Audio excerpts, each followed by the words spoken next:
Hello friends, വണ്ടി Toyota ഇന്നോവയാണ്. Innova 2005 model വണ്ടിയാണ്. വണ്ടി ഏകദേശം 4,70,000 കിലോമീറ്റർ ഓടിയിട്ടുണ്ട്. ഇത് കംപ്ലൈൻറ്റ് എന്താണെന്ന് വെച്ചാൽ ഇത് റേഡിയേറ്റർ കൂളൻ്റ് ലീക്കായിട്ടാണ് കംപ്ലൈൻറ്റ് വന്നത്. ടാക്സി വണ്ടിയാണ്. അതുപോലെ തന്നെ ജനറൽ സർവീസും ഉണ്ട്. പക്ഷേ അതിൽ സർവീസ് നേരത്തെ ഇത് നമ്മൾ ചെയ്യുന്ന സർവീസ് തന്നെയാണ്. പക്ഷേ നേരത്തെ ചെയ്ത കിലോമീറ്റർ എന്ന് പറഞ്ഞാൽ 4,38,000 കിലോമീറ്ററിലാണ് ഓയിൽ സർവീസ് ചെയ്തിരിക്കുന്നത്.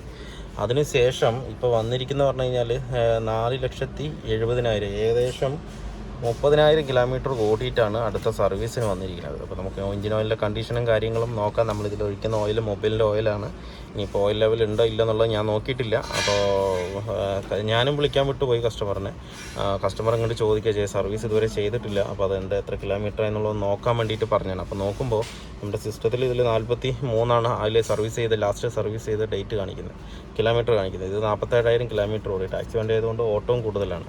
അതുപോലെ തന്നെ കൂളൻറ്റും ഹെവി ആയിട്ട് ലീക്ക് ആകുന്നുണ്ട്. അപ്പോൾ ലീക്ക് എവിടെ നിന്ന് നോക്കുമ്പോൾ അത് റേഡിയേറ്ററിൻ്റെ ടോപ്പ് ടാങ്ക് പൊട്ടിയിട്ട് ലീക്ക് ആയിക്കൊണ്ടിരിക്കുകയാണ് അതിൽ. അപ്പോൾ എന്തായാലും നമുക്കതൊന്ന് നോക്കിയിട്ട് മാറാം. അപ്പോൾ ഞാൻ റേഡിയേറ്റർ എടുത്തിട്ടുണ്ട്. റേഡിയേറ്റർ വന്നിട്ട് ബാങ്കോടെയാണ് റേഡിയേറ്റർ എടുത്തിരിക്കുന്നത്.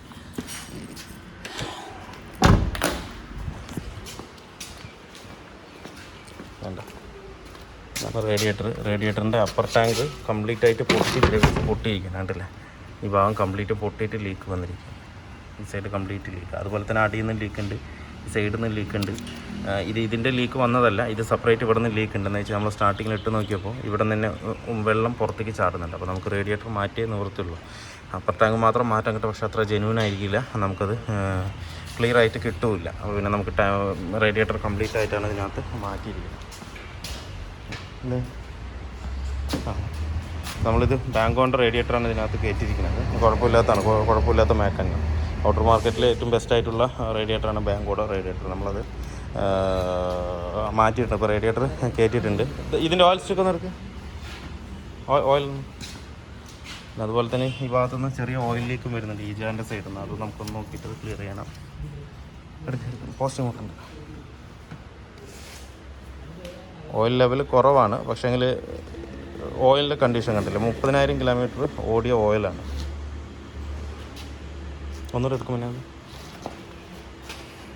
മൊബൈൽ ഓയിൽ ഒഴിക്കുമ്പോൾ നമുക്കിതാണ് ഒരു ഗുണം. എത്ര കിലോമീറ്റർ ഓടിയാലും ഒരു തിക്നെസ് ഇതിനകത്ത് വരില്ല. എന്നാൽ വേറുള്ള മറ്റുള്ള ഓയിലൊക്കെ ആണെന്നുണ്ടെങ്കിൽ കട്ട പോലെ ഇരിക്കുന്നത് കണ്ടില്ല.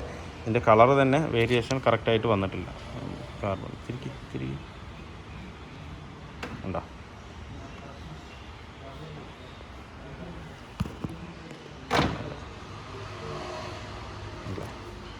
കളർ തന്നെ ലൈറ്റ് കളർ ബ്ലാക്ക്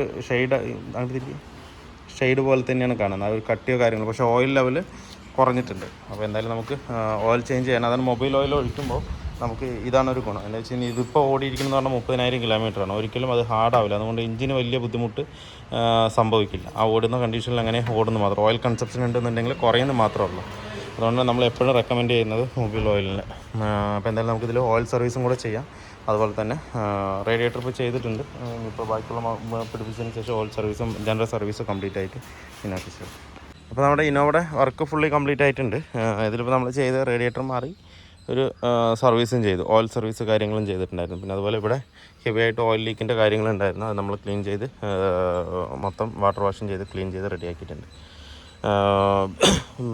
പിന്നെ ഇതിലെപ്പോഴും റേഡിയേറ്ററിൻ്റെ റിസർവോയർ ടാങ്ക് നമ്മൾ ലോക്കൽ തന്നെ മേടിച്ചിടാതിരിക്കും. ലോക്കൽ മേടിച്ച് ഇട്ട് കഴിഞ്ഞാൽ അതിൻ്റെ പ്രഷർ കറക്റ്റായിട്ട് വർക്കിംഗ് കറക്റ്റ് ആവില്ല. എന്താണെന്ന് വെച്ച് കഴിഞ്ഞാൽ ഇതിപ്പോൾ ഇവിടെ ത്രെഡാണെന്നുണ്ടെങ്കിൽ ഈ ഭാഗം ഉള്ളിലൊരു സീല് മാതിരിയാണ്, ഉള്ളിലേക്ക് നിൽക്കണം. എന്നിട്ട് അതിന് ശേഷം ഇത് നിൽക്കുമ്പോൾ ഉള്ളിൽ പ്രഷർ കയറുമ്പോൾ മാത്രം ഇത് ഓപ്പൺ ആയിട്ട് വാട്ടറിൻ്റെ സർക്കുലേഷൻ അങ്ങോട്ടും ഇങ്ങോട്ടും കറക്റ്റായിട്ട് നീങ്ങും. ഇതിപ്പോൾ ഇല്ലാത്ത പക്ഷം ആ ഒരു സർക്കുലേഷൻ പെർഫെക്റ്റ്ലി കറക്റ്റ് ആവില്ല. അത് മാത്രമല്ല എയർ ഇതിനകത്ത് കുടുങ്ങിക്കഴിഞ്ഞ് കഴിഞ്ഞാൽ കറക്റ്റായിട്ട് പുറത്ത് പോകണമെന്നുണ്ടെങ്കിലും ഈ വർക്കിംഗ് കറക്റ്റായിരിക്കണം, എന്നാലേ അത് കറക്റ്റ് ആവുള്ളൂ. ഇത് ലോക്കലായതുകൊണ്ട് ഇതുണ്ട് ഉള്ളിൽ അങ്ങോട്ടും ഇങ്ങോട്ടും ഓവൽ പോലെയൊക്കെ നിൽക്കും. അതുകൊണ്ട് കറക്റ്റ് ആവില്ല. ഒരു ഡപ്പ ഒരു റിസർവോയർ ടാങ്ക് എന്നുള്ളൊരു രീതിക്ക് മാത്രമേ അത് വർക്കിംഗ് ആവുള്ളൂ. ഇല്ലാതെ ഒരു വർക്കിംഗ് അതിനകത്ത് ഉണ്ടാവില്ല. അപ്പോൾ അത് ഈ സാധനം മാറ്റുമ്പോൾ എപ്പോഴും ഒറിജിനൽ തന്നെ മാറ്റാൻ നോക്കുക. ഒറിജിനൽ മാറ്റണമെന്നുണ്ടെങ്കിൽ നല്ല റേറ്റ് ഉണ്ട്. ഏകദേശം 5,000-6,000 രൂപ എങ്ങാണ്ട് വരുന്നുണ്ടെന്നുണ്ട്. അതിനേക്കാൾ കൂടുതലുണ്ടെന്നുണ്ട് ഇതിൻ്റെ പ്രൈസ്. അപ്പോൾ അതെന്തായാലും ഒറിജിനൽ തന്നെ. എഞ്ചിനിൽ വരുന്ന പാർട്സ് മാക്സിമം ഒറിജിനൽ ഇടാൻ നോക്കി കഴിഞ്ഞാൽ അത്രയും ബെറ്റർ ആയിരിക്കും അതിനകത്ത്. പിന്നെ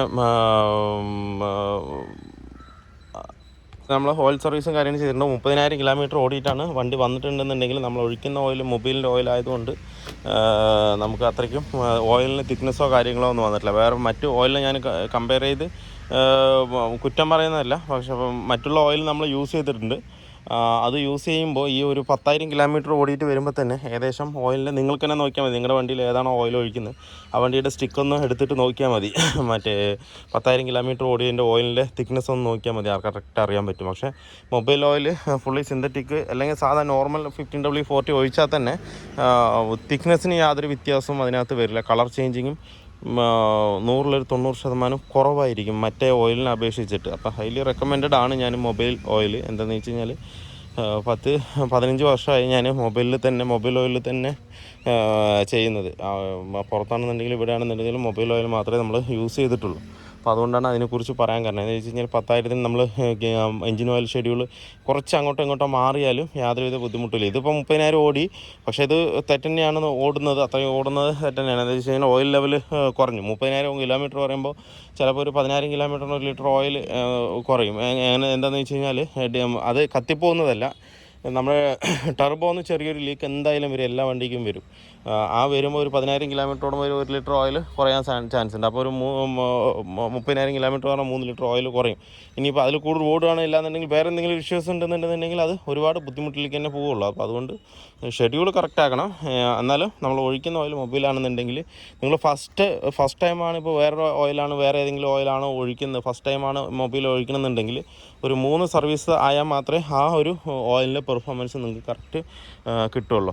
ഇത് ഓയിൽ ലൂബ്രിക്കേഷൻ മാത്രമല്ല ഈ ഓയിലിൽ നടക്കുന്നത്. ഈ ഓയിലിൽ ക്ലീനിങ്ങും ലൂബ്രിക്കേഷൻ നടക്കുന്നത് എന്ന് വെച്ച് കഴിഞ്ഞാൽ നമ്മളിപ്പോൾ ഈ ഓയിൽ നമ്മൾ സെപ്പറേറ്റ് എൻജിൻ ഫ്ലഷോ കാര്യങ്ങളോ ഒന്നും ഉപയോഗിക്കേണ്ട ആവശ്യമില്ല, ഇതിൽ തന്നെ അഡഡാണ്. അപ്പോൾ നമ്മൾ ഈ ഒരു 3 പ്രാവശ്യം നമ്മുടെ മൊബൈൽ ഓയിൽ ഒഴിച്ച് സർവീസ് ചെയ്യുമ്പോൾ 3-ാമത്തെ 4-ാമത്തെ പ്രാവശ്യം എൻജിൻ പളവളാന്നിരിക്കും, നല്ല ഭംഗിയായിരിക്കും കാണാനായിട്ട്. ആൾക്കാരൊക്കെ കഴിച്ച് കഴിഞ്ഞ് കഴിഞ്ഞാൽ ഒരു ക്ലീനിങ് പ്രോസസ്സിങ്ങും അതിനകത്ത് നടക്കും. അപ്പോൾ എൻ്റെ ഒരു രീതിയിൽ എൻ്റെ അനുഭവം കൊണ്ട് മൊബൈൽ ഓയിൽ ഹൈലി റെക്കമെൻഡഡ് ആണ്, ധൈര്യമായിട്ട് ഒഴിക്കാം, ഒരു കുഴപ്പമില്ല. അപ്പോൾ സർവീസ് ഷെഡ്യൂൾ എപ്പോഴും എല്ലാവരും ശ്രദ്ധിക്കുക. ചിലപ്പോൾ നമ്മൾ സർവീസ് സെൻ്ററിൽ നിന്ന് വിളിക്കാനും പറയാനും ചിലപ്പോൾ മറന്നുവന്നിരിക്കും, തിരക്ക് കാരണം അങ്ങോട്ടും പറയാനൊക്കെ മറന്നുവന്നിരിക്കും. അപ്പോൾ നിങ്ങൾ തന്നെ നോക്കി അത് കറക്റ്റായിട്ട് ഷെഡ്യൂൾ കറക്റ്റാക്കുക.